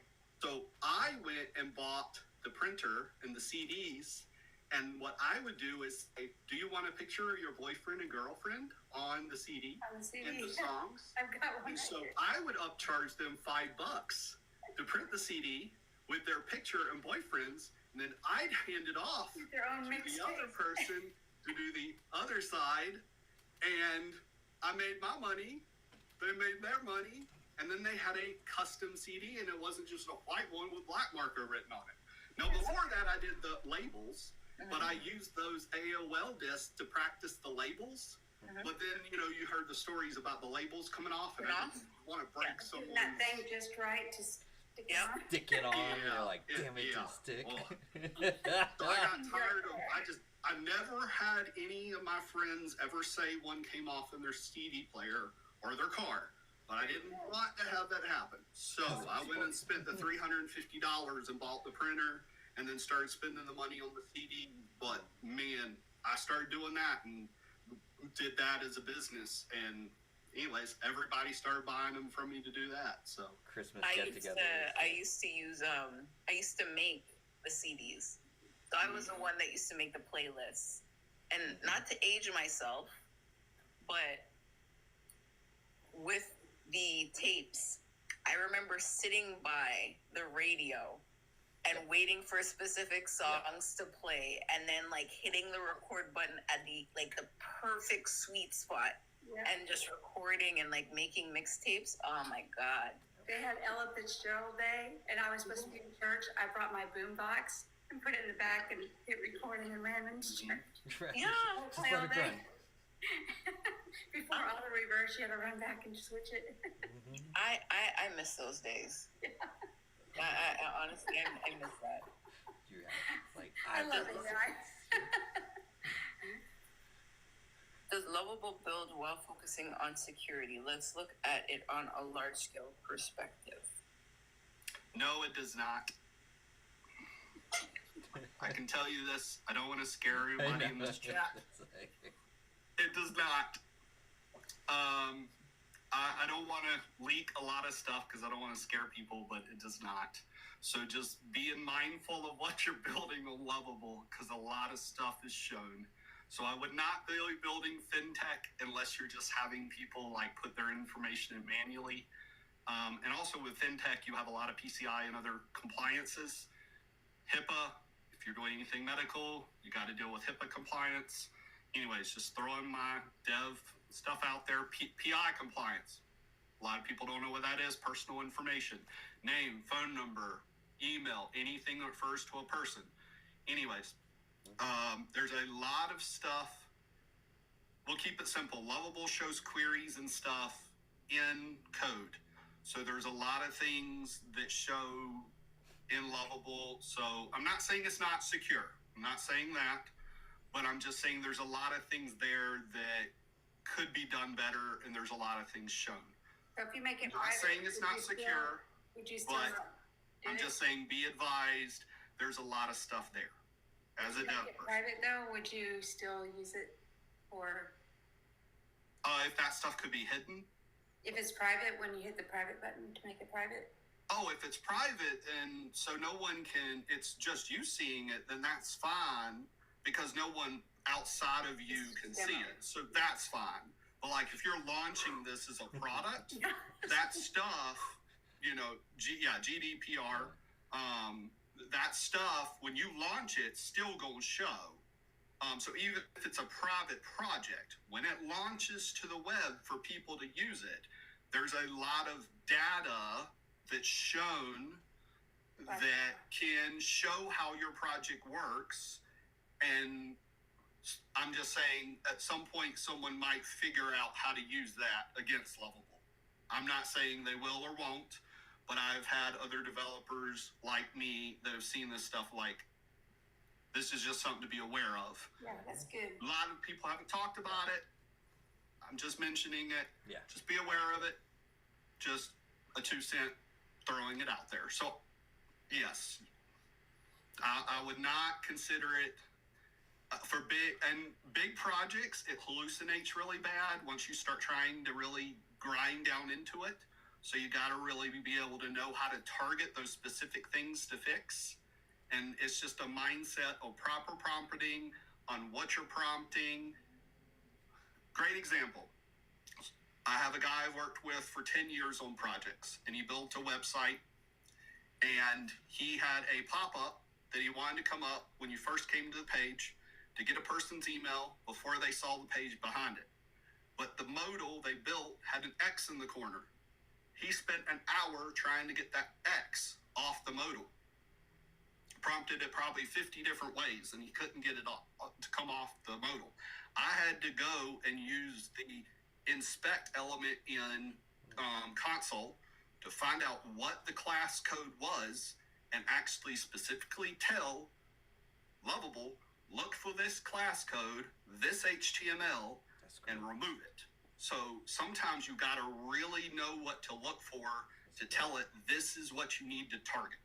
So sometimes you really got to get in the weeds with it, depending on how specific you need to get on fixing something. That's a great tip. Oh yeah.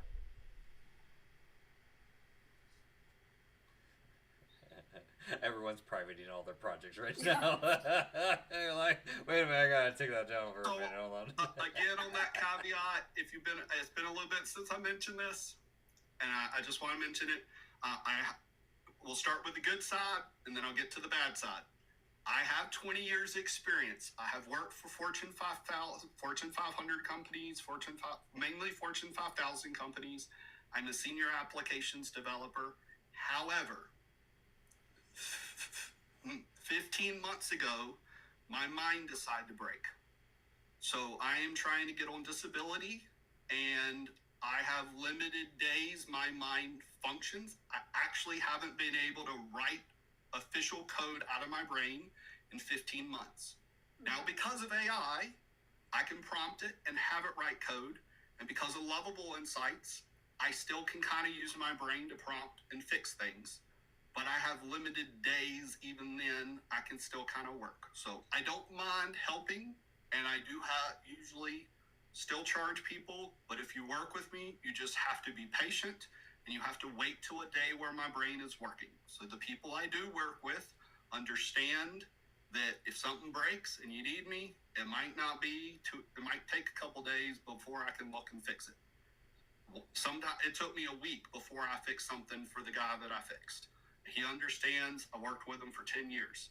So I have to say that so you know, I know what I'm doing, but just because of my situation, I just want people to know I know this stuff, but it takes me time. So greatness takes time.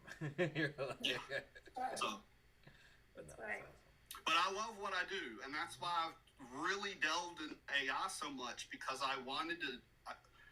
I call it. I lost an arm. I don't want to cry. I lost an arm when this happened because coding and develop to me is like a limb. It's my passion. It's my love. I went to work all day, and then I came home and coded for another 4 to 6 hours, and on the weekends too.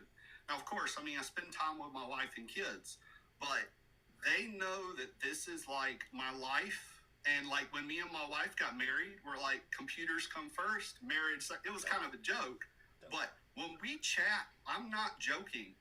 90% of me and my wife's conversations are over the computer because she's into them as much as I am. She's more on gaming and, chat and other things that she's doing, but we are just heavily computer people. And so I really have a passion for this and love sharing it. And so that's why I'm so good at the dev side, because I enjoy it. I just have some issues. I'm glad AI's here to help me. Yeah. So anyways, I'm glad that as I was telling Jonathan that I don't know why, but TikTok has allowed me to start going live as of 2 days ago. Yay! So I might start trying to go live when I have some good days, maybe even on bad days, and be like, hey, let's just talk how you mentally can use ChatGPT to work through stuff, even on bad days. Anyways, that's my story and where I'm at, and where I'm trying to use my talents to help others and get out of my situation to, get where I can help more people. Because it's not just about me. The money I make I just want to get where I can get and take care of my family so then I can help other people take care of their families. Yep, that's what it's about. Yeah. That's awesome. Thanks. Heck yeah. You got the cool No, glasses. you're in the right community. You're in the right place. Like this Yeah. Thanks. there's so much. And I know you know this. I'd love to join your community, but you hear what's going on. So, and one day, once I get something rolling, I plan to join your community because it sounds like you got a great community here. And I've had 2 other communities that have wanted me to join in the last 15 months, and they understood the situation too. So I just got on their lives and chatted people up and joined when they were around autumn and enjoyed the outside of the community. And sometimes that's just how it is. And we had good times. So That's awesome. It's meant to be. The algorithm's doing its job. It's connecting us with Oh, yes. amazing Yeah. people. meeting the right people at the right time. Absolutely. We all learn. We all learn and share, and that's the great thing is like technology and AI on top of that. It's enablers. And like for me in ADHD, it's like I've seen so much. It's benefited my life. I'm like it could benefit so many other people, and help them, empower them with better memory, time management, executive functioning skills, and stuff like that. It's like these things have more powerful than my favorite quote from reading an ADHD book is pills don't teach skills. And I was like, yeah, you can do ADHD medication, but it's not going to teach you the skills that you need, the habits, the routines, the systems, and stuff like that. That's really going to empower you to help. Yeah, it's like my counselor, my therapist, and you'll like this, Sarah. You might end up wanting to tap into this since you said y'all. I don't remember what part it was, but you were talking about writing some curriculum, and it was therapist and something else Yeah. that y'all writing it on. But I started using ChatGPT to monitor my mania, and it's really helped me to have something to talk to as a therapist on a daily basis and to give good feedback and to really have insight into it. And I was talking to my therapist and my counselor about it, and I was like, it'd be cool if I could turn this into an app. So that's also why I'm trying to finish my builder, because I want to use it to Right. write something that I could make like that as well, so that people would have a tool that they could talk to every day. And then on the back end, if they had a therapist, could get valuable information and summarize their chats and see their flows and get diagnostics from it and get a feel for what kind of problems that person has from the insight from the AI. Now they could read the chats, through authorization, but I mean, they could also get summaries and get an idea, and the AI could give them insight. And then they're not having to sit there and read through every chat. Right. Right.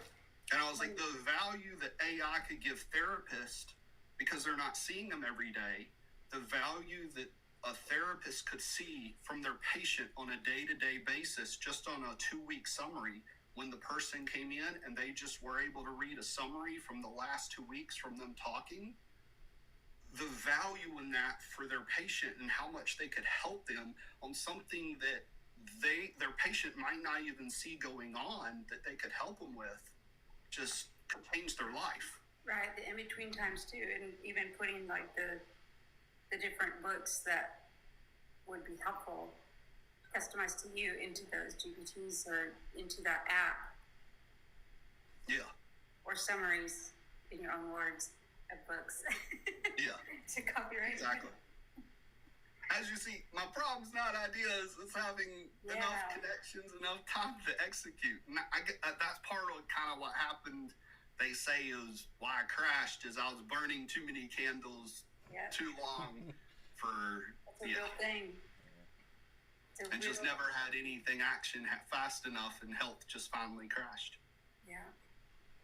No, Which is why we went an hour early tonight, right? yeah, I've now the early show is so much better. The whole 10 p.m. thing is like way too late. Everyone's like, hanging in there on the thread, and like, let's talk about AI at 11 o'clock, John. So yeah. That's great. Good stuff. No, amazing. Truly amazing.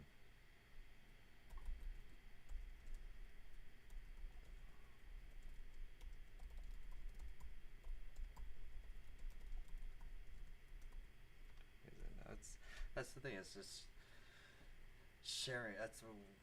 TikTok is a very unique. There's two very unique things that are going on. One is AI and how it's benefiting everyone's life, both work and life, and how it's empowering all of us to do so much. And then the second thing is TikTok. TikTok has been a blessing, honestly, for connecting so many people that have these type of connections. That it's all the algorithm just connecting us with the right people. So it's like all we have to do is just show up, just continuously show up and just give, share.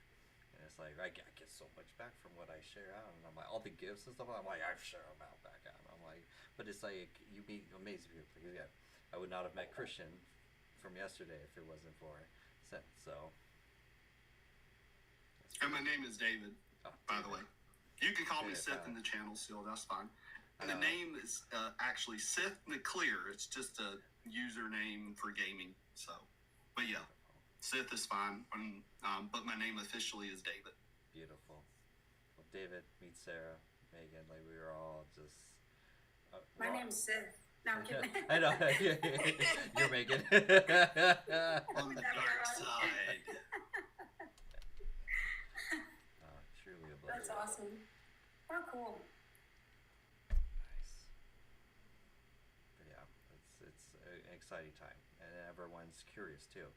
We're all curious. We're all just trying to see like what's possible with it. It's like, and then other people are just like watching us and learning from us, and it's like, this is a lot of the things that like people want to learn and grow and share and see what's possible. And it's like it's so much of like, that's why I like it's like AI has so much power to do good and stuff. Especially I see in the future like eventually having offline private models that know everything about you that will guide you through life, like the ultimate life coach as an adolescent, to have a genuine AI advisor to go for education, to go for learning, to go for guidance, to go for support, to go that's always available, that is always there to guide you towards the right path, give you feedback and support. Like that would be like super powerful, and that's I think of like there's that one laptop for children whole thing, and it's like if you could just give a kid a tool and then they could use it to learn. And that's why there's also like the whole personalized education now, where it's like now instead of classrooms and it's one to many and different students at different levels, now with these tools you can provide personalized learning, because we've all like used ChatGPT to go deep in the subject and just like go deeper again. So what does this mean? Give me like how does that connect with this? Can you explain that like a 5-year-old? Like I'm trying to understand. Can you draw a picture for me about that? It's like, and then you're like, yo, this was dope. I learned so many. You're like, now I gotta go to bed. You're like, I can't sleep. Like it's like good conversation. We'll work with this, and it would work with that, and it would. Mm-hmm. Yeah. Super powerful. Jonathan, I sent you a ADHD resource. Ooh. That was actually the first book. I give it freely to anyone if anyone ever wants it. I wrote my own. That was like my first book. Is like a guide all about ADHD. Ooh, nice. Oh, this would be dope. Thank you. I was going to say, but to open it, you have to do 5 different things at once. No, it's like it's not a shiny object. I'm gonna load it in ChatGPT. I'm gonna turn it into a lovable app. Like custom GPT it and then voice coach it. I'm like, so what's the meaning of it? Tell me more. Go deeper. Go deeper. It's in the chat bot now. It becomes a chat. Yes, I have a chat with the PDF book. Then I'm like, oh, tell me more. Supposedly, there's like different supplements that are good for helping manage ADHD. I've heard saffron is good.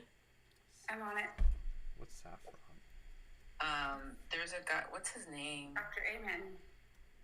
Oh, yeah, Is- nice. Is he bald? Yeah, he's the first one that ever did brain scans in psychiatry, ever. Mm-hmm. And writes the textbooks and psychology courses, but keeps explaining. Oh, saffron. I would love to get a master's in psychology. You can with GPT now. Yeah. And GenSpark, game over. Right. I will Yeah, add they this to say it's cart. the happy. It's in India. They say if you're happy, then you must be taking saffron.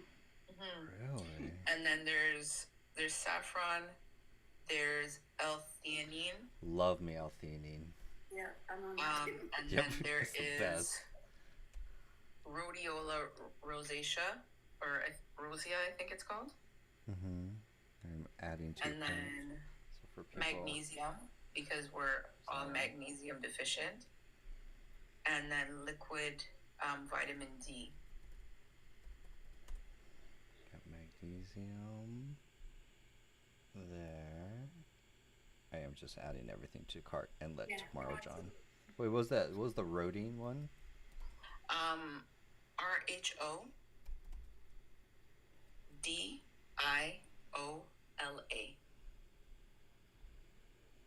There we go.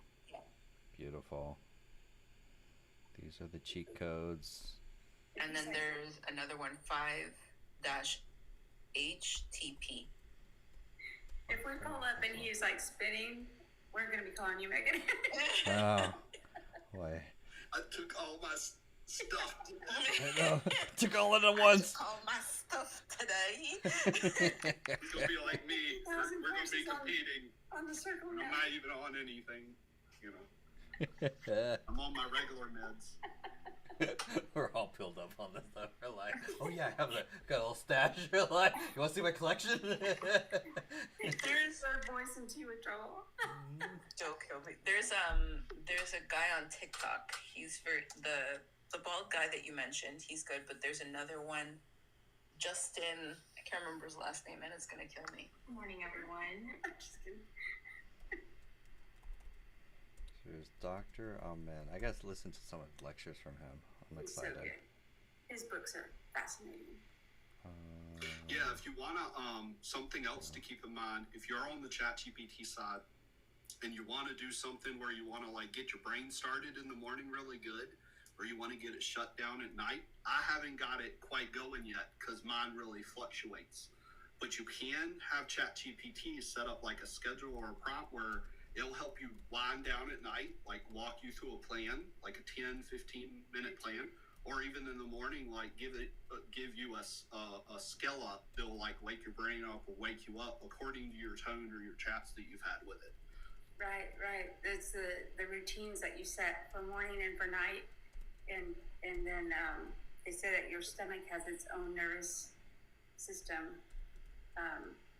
So a warm glass of water or milk helps at night because of that reason, because of your stomach having its own nervous system. Mm-hmm. So setting up those routines are really, really helpful, which I'm saying at 1 a.m. Yeah. My Acadia rhythm is off. Mine, my body wants to be awake at night and sleep during the day. It wants to go to sleep around between 4 and 6, and then wake up at like 2 or 3. So You're just on Hong Kong time.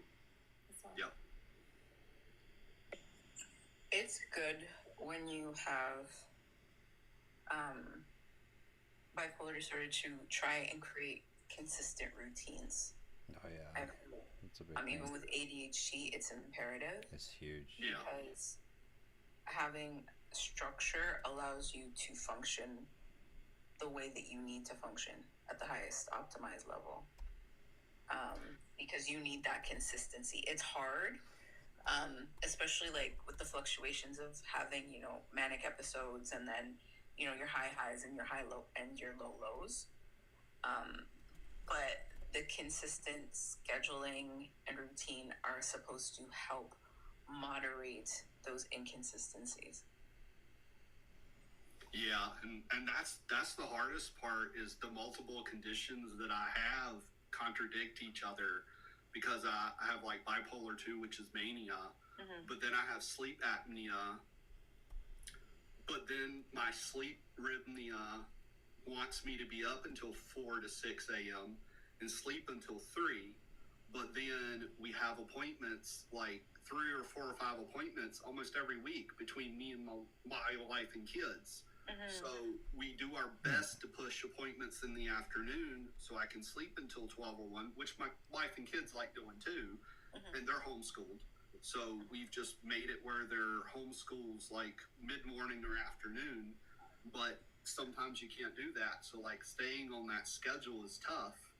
And then just, ADHD and, just other conditions too. It just makes it hard to stay on a schedule like that. And then especially if I was trying to ever work again, that's why it's always been tough and it's messed up my system so much.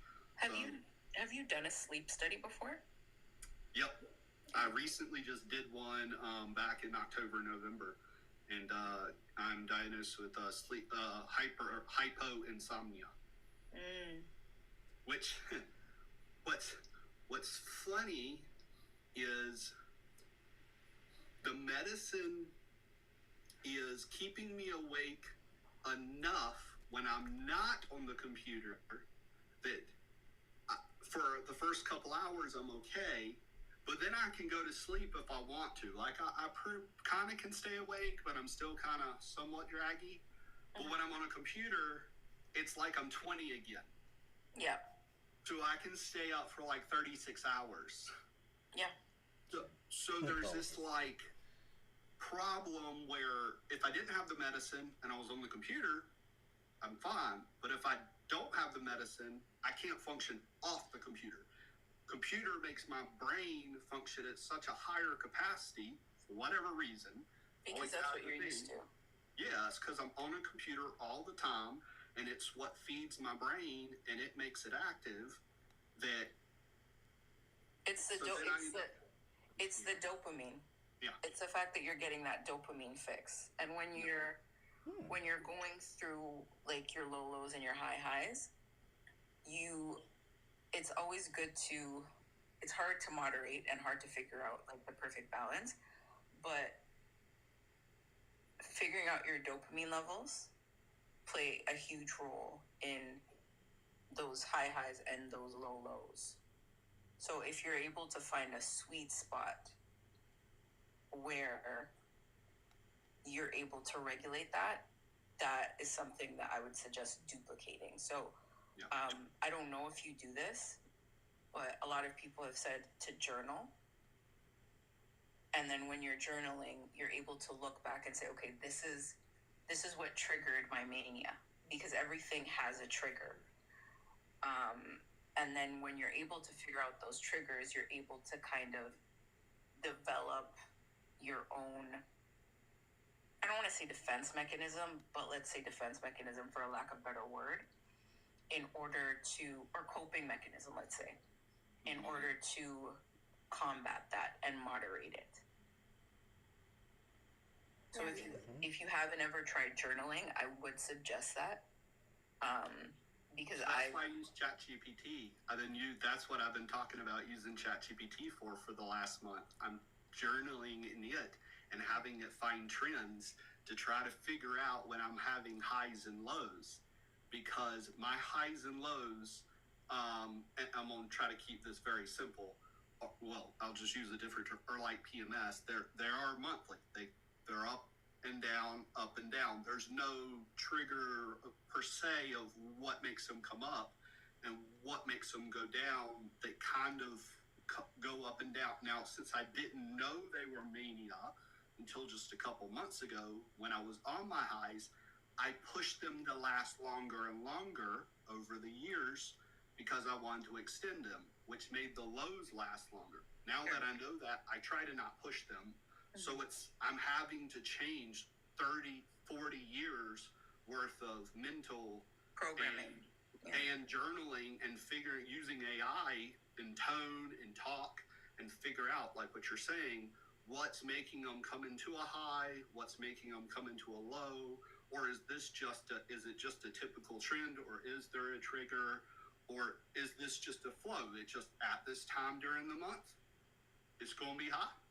And at this time during the month, it's going to be low. Because it kind of seems it just kind of goes up and it just kind of goes down. and Have you it's ever- not a rhyme or reason to it just triggers and then shoots down. When you've gone to the doctor, have you ever, like, not like your counselor or anything like that, but like your family doctor or anything like that, have you ever asked them to take a look at your gut health? Because a lot of the mental health issues that we have stem from poor gut health, I find. I have acid reflux and IBS, severe acid reflux and IBS, Mm-hmm. extreme. Yeah. Like to the point where between when I was in 10th grade and 12th grade, I went to 14 different doctors over a 10-year, 3-year period between my 10th grade year and my 12th grade year. To the point in my 12th grade year, I went to the number one specialist at Duke University in the United States. And this dude, instead of trying me on any more medicine for IBS, because I basically had tried it all, decided to put me on a medicine for medicine for Cancer patients? cancer patients Mm-hmm. for pain. Mm-hmm. So he didn't even tackle the IBS issue. He said, "I'm going to give you something for pain and just make you not feel pain. Just don't have an issue, and then because you won't feel it." But the problem was, then I had side effects for that, and I missed my whole senior year of high school from it. And that was like the one request we had. Mm-hmm. So after that, I just quit trying. But I did find out about 6 months after that, had my tonsils out, found out they were rotten and leaking in my system, which my IBS got better after that. Mm-hmm. And then when I was 21, had my gallbladder taken out, and ever since then, my IBS has been a lot better. Not saying it's perfect, but it's a lot better. Yeah. So there's so many things where a lot of people are saying, having when I was dating somebody, they said, because for me it's difficult. I have the opposite problem of you. Mm-hmm. So, when I was little, I used to have to take suppositories and all that because it was very bad. And I went and I got a colon cleanse, and that helped a lot. And especially, and also doing a heavy metal detox. That is really, really good as well. And especially like in kids, there have been times where kids have been nonverbal, Mm-hmm. and they'll do the heavy metal detox, and then all of a sudden they become verbal and they're speaking and everything like that. So that's maybe something you could also look into. Okay. Yeah, my parents have it. My sister has it. My grandparents had IBS and acid reflux. So it is a generational thing in my family. Not as bad as mine is. Mine has been a harder case. But I have tried. I don't think we've tried some of those. So I'll look into some of those. But I will say I have tried some diets or some different things. And the biggest thing is I have to consume bread. And so I have found personally, no doctor has told me this, personally, for whatever reason, my body produces more acid in my stomach than most. So I have to consume more bread so it soaks it up. Now, I did find out the other thing that a doctor did tell me is when you do the chalk down your system and they track it, usually takes 2 hours. Took 30 minutes for my system. My system is 4 times faster than the average humans. So wouldn't it make sense, and this is just me thinking out loud from a scientific perspective, Yeah. if you have acid reflux, wouldn't it make sense for you to have use a base so that you can have a neutralized environment? So like milk or something? Yeah. So milk does sour on my stomach. If I drink milk, I have to drink more, and then drink more, and then drink more. I don't know why that is, but milk is, for whatever one of those reasons, when it gets in my stomach, the next day, I have to drink more. And it's one of those, it's one of those kind of cycles with milk. I don't know why. Bread's the one thing, like heavy crackers, like Ritz crackers. Have you tried an alkaline diet? like an alkaline diet. Yeah. I know I've tried like a paleo diet, which is more like a meat. I tried to go and not do bread to see if I could go that route, but that didn't work. I'll look into a more alkaline diet. I haven't quite gone that route. Mm-hmm. Because there's and even ginger. Okay. Yeah, because I know ginger is really good for your stomach, and peppermint. Yeah, peppermint doesn't bother me. Yeah. And it's good for nausea. We do peppermint quite a bit for nausea. Yeah. I feel like I'm like sorry, we went from AI to health. Yeah, sorry, that's trying to take over your channel. We just love solving problems. You're like, oh, you got an issue? We can figure it out. What we got? We got resources. Like, no, like it's just I don't know why. It's just something in me. It's just it's just how I'm wired. It's the solution. Yeah. No, I appreciated it. I've dealt with it my whole life. I've always had health issues, and so I mean, it is part of why I've struggled in my career. I have had a couple places I worked a couple years, but it was because the managers or the CTO, whoever was above me, saw my talents, so they really worked with my health to make sure I stayed there. Because they saw the quality and, you know, the ability that I had, and I was outperforming anybody else by tenfold. So, I mean, I worked for one company as the only developer for 4.5 years. It was me and the CTO. And we were the #1 therapy company in the nation. And we grew the company 300% year over year. And I rewrote their whole CRMS for staffing in therapy and nursing. Rewrote their payroll system. I rewrote their matching system on how they match therapy and nurses. And it went from within a year, people being able to only have 10 to 12 people on their desk to having over 100. Because our system automatically matched people when they got to their desk that day. It had people for them to call. They just picked up the phone and called, and it automatically matched the jobs to them for them. They didn't have to go searching. And it was between my boss's idea and me me just building. You were AI before AI. I know. I was like, I was there was AI. AI. Yes, I was AI before AI. Even your stomach was AI. But yeah, I mean, if you come up with advice after this, if it's rattling through your brain, feel free to DM me. And I'm open to researching and looking into stuff. I'll look into the alkaline diet thing. And as long as it's got bread in it. Yeah, you can, well, it's more of like using millet, like natural wheat and like brown rice and stuff like that. So in natural form, and like sourdough and all that. Sourdough is supposed to be really good for your stomach because it has natural probiotics in it and all that. So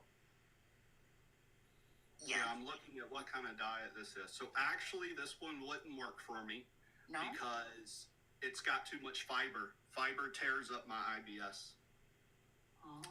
I have to be more of a carnivore. So I eat a lot of meat. I eat a lot of bread. What about cauliflower? That's pretty much a lot of what I consume. Which is not good for me, but... What about cauliflower? Because that's supposed to neutralize acid as well. Really, anything in the fruit and vegetable range tears my stomach up. Really? Mm-hmm. Okay. I can eat it in small. I can eat some days I can eat salads and they don't. But if I eat them too many days in a row, they will rip me to shit. I'll put it this way: I will feel like when you have your month time for a couple days. I understand the pain.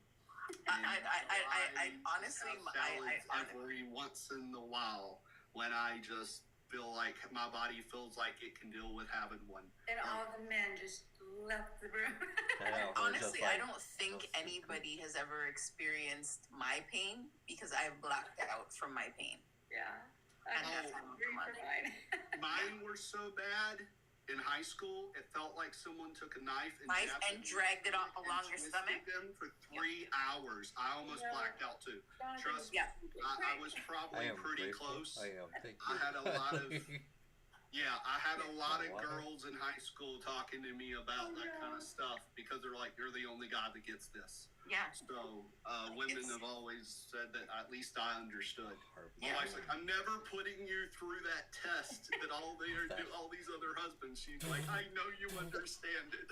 Yeah. Like I'm gone. Like it feels like a jagged knife It's like a whole nother show. being dragged along back and forth, like down my intestine. Like it's horrible. Yeah, sorry guys, not trying to scare y'all away. TMI. It's not fun stuff. We're talking about I'm not- lovable I'm security a bugs. guy. This is health Mine's security bugs right ideas, now. But, oh gosh, it's Oh gosh, it's 2:00. Yeah. yeah. If y'all got work I should tomorrow- go, but I'll keep an eye out, and I think we follow each other. Yeah, So if I think I followed you earlier. We're going live now. Pardon? Now we can watch from going live and do just tap a screen. I know. Yeah, I know. thank you. Yeah, I'm gonna try to start going live every once in a while, and see if I can talk about AI and like we're doing now. Talk about working through your disabilities with AI. Talk Yeah, that's about my really great. experiences with AI. I don't think they're disabilities. I think they're superpowers.